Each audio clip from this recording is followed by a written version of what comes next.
Good day, chemist, and Japan de gozaimasu. Well, I'm using a different camera than I normally do. This is a Logitech camera, and I don't know what model it is, but it's got a 2 megapixel autofocus camera, and then it says, I can't read what it says, but anyway, so this is a different camera. I kind of like it, actually. Our boss bought these cameras for use with Skype while he was out of the country for several months over the summer break. But I like this camera much better than I do than the internal camera, so I've been playing with it. And I just noticed that up there you can see the clock. I like that clock a lot. In one of the other buildings on campus, they apparently remodeled the interior, and they got rid of these clocks. And those clocks, I looked at the date inside, they were installed in 1988 in this building, so they remodeled it. And this is one face. I'm sure you're familiar with these like standard clocks that hang inside buildings where you walk down the hall and they're up in front of you, and so they have two faces on either side, so you can, whether you're coming or going down the hall, you can see the clock.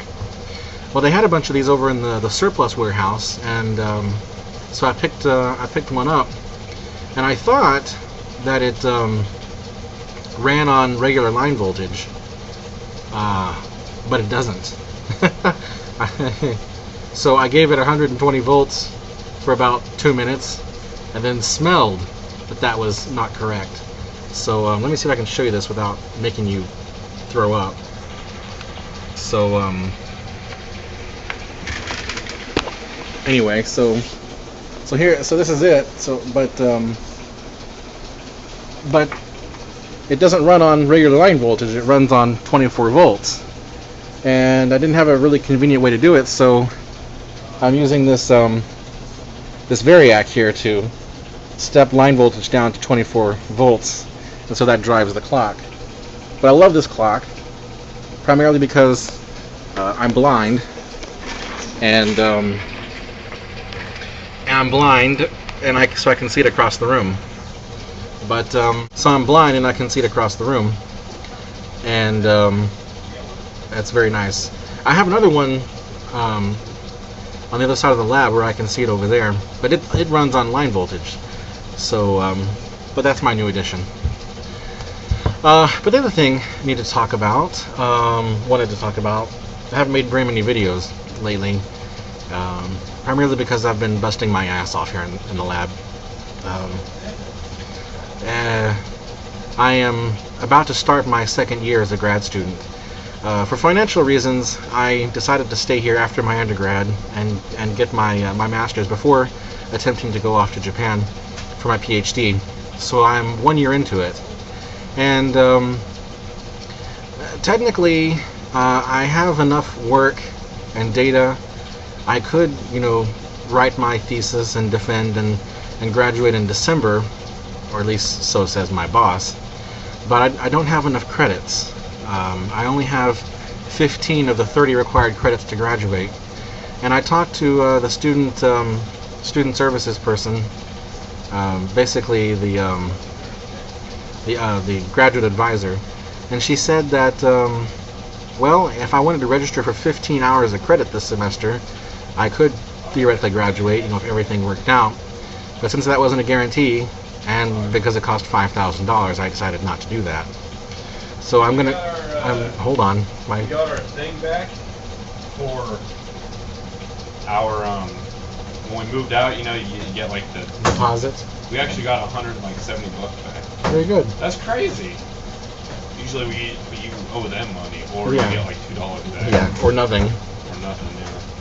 Did you talk to someone? I'm trying to make my video again, as you interrupted the first time. I didn't realize that you were still doing it. I thought you were done.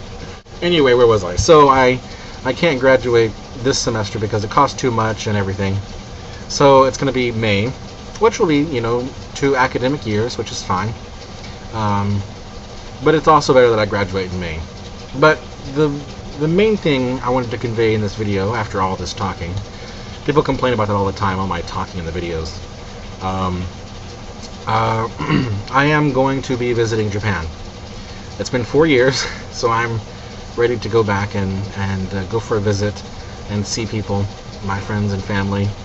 And this will be my first opportunity to see some of the YouTube people in person, if they choose to meet me. But my main goal here really is academic. I'm going to be doing some work in that direction, you know, moving towards finding a place to do my PhD. So I've been very nervous and anxious about doing that, but I think I'm going to make the leap and start talking to people and start trying to find a place to go. So I will be in Japan December 26th. Actually, I leave the 26th. I'll get there the 27th, and I'm returning on the 13th, Friday the 13th of January. And I've never flown on the Friday the 13th. I don't know if it'll be any different. I'm not a very superstitious person in general, but we'll find out. But I'll also fly JAL for the first time, Japan Airlines. I've never flown JAL before, so that'll be interesting. I'm looking forward to testing out the Japanese service in the Japanese airline. So, but yes, I will be visiting Japan.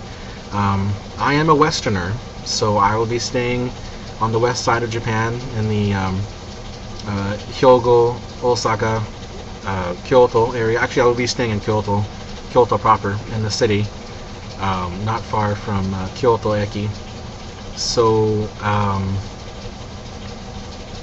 so that's where I'll be. I plan to go up to Tokyo, Yokohama to visit some friends there.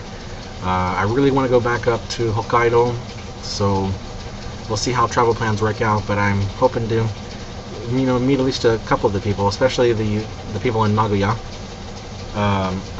Victor and Daichen, and that Japanese girl also said she'd like to meet up when I'm there. So we'll see if I can make it happen. So anyway, that's my big news. I finally broke down and bought a ticket, so I'm looking forward to coming back for at least a short visit. But hopefully it's a short visit that will help lead to me moving back and finishing my PhD. And yeah, I think that's all. Nothing else exciting going on. I'm going to try to make some more videos. There's some Japanese ideas that I've been thinking about, since people seem to like those videos better than chemistry videos, although I prefer making the chemistry videos because I think those are more fun. But maybe I'll have some more time to make some videos now that I'm getting closer to graduation. But you know, it's only August 21st here, and the campus is an absolute crazy place today because the dorms opened up yesterday. School starts on Thursday the 25th, but it's been an absolute madhouse on campus yesterday and today too, because people are moving into the dorms, and it's been crazy, you know. But it's a very interesting feeling for me, you know, now being a grad student. I'm still not used to being a grad student. You know, it took me 12.5 years to get my undergrad degree, and now that I'm a grad student, I often forget that I'm a grad student. And there are some days when I'm just working, or some days when I'm walking to or from the building, from the lab, you know, I'll stop and think, oh, that's right, I graduated. And it hits me again that I've graduated. Something I never thought would ever happen. But now I'm a grad student. It still feels weird, because now I get to teach classes, I get to teach students, and I get to do research, and that's my life. But it's going to be interesting over this next 4 months. It's almost 4 months exactly until I depart. 127 days, I think. I'll check my countdown clock. Yes, I am that crazy, but so, you know, I've got a lot of stuff to keep me busy between now and then, and hopefully I won't go too stir crazy, but I'm really excited about seeing everyone again. I mean, that's a big thing, is seeing all my friends and family. So I'm hoping that the time passes quickly, but you know, with the current NDCA situation, exchange rate's terrible. I'm really worried about the exchange rate. So we'll see how it goes, and I'll keep you guys updated. And I'm definitely going to make some more chemistry videos, but also some Japanese related videos too. So well, anyway, I guess that's all I have for today. Thanks for watching.